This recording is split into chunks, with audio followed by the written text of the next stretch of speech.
होली का त्यौहार भी हमारे प्रमुख त्योहारों में गिना जाता है। इसके बारे में भी इसके साथ मिथ कहानियाँ जोड़ दी गई है। वो ये है कि एक राजा थे यहाँ हिरण्यकश्यप, उनका लड़का था प्रहलाद, जो अपने पिता के विचारों पे नहीं चलता था। उसको दीगर गलत लोगों ने गलत संगत में डाल करके उसको विद्रोही बना दिया था। उसके साथ में और नाटक करके उसके पिता को मरवाने के लिए ये कहा कि हमारे भगवान कहीं भी मिल सकते हैं, कहीं भी आते जाते हैं। यहाँ बोले इस खम्भे में, हिरण्यकश्यप ने कहा इस खम्भे में भगवान तेरा है? तो बोले हाँ, इस खम्भे में भी हमारा भगवान है। तो वह भगवान खम्भे से प्रकट हो गए और नरसिंह रूप धारण करके और उसका वध कर दिया उनके पिता का।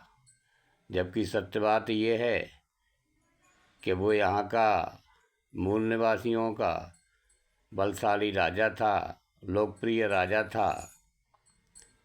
उसके लड़के को इन लोगों ने बहला फुसला कर गलत रास्ता दिखाया, जिससे वो उसके विचारों पे नहीं चला। उसकी बुआ होलिका उसको बहुत प्यार करती थी, हिरण्यकश्यप की बहन। उसके साथ वो खाता पीता रहता, सोता था। एक दिन अचानक वो कहीं जंगल में इन लोगों के कहे से बहकावे में आ गया और वो जंगल में चला गया। अब खाने का समय हुआ तो उसकी बुआ को चिंता हुई कि हमारा प्रहलाद नहीं आया है।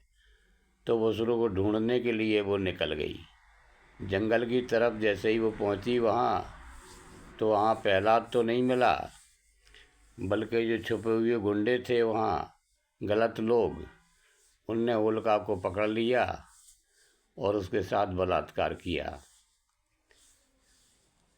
अंत में जब उस खोजबीन हुई होलिका की कि होलिका कहाँ गई, क्योंकि घर नहीं लौटी, उसके साथ बलात्कार हुआ था, तो उसको ढूंढवाया गया। ढूंढ करके उसने हिरण्यकश्यप ने उसको ढाढ़स बंधाया, समझाया और बताया, लेकिन वो जिद पे अड़ी रही और उसने अपना प्राणदाय कर दिया। उसी के उपलक्ष्य में ये दुखद या शोक त्यौहार मानना चाहिए लोगों का।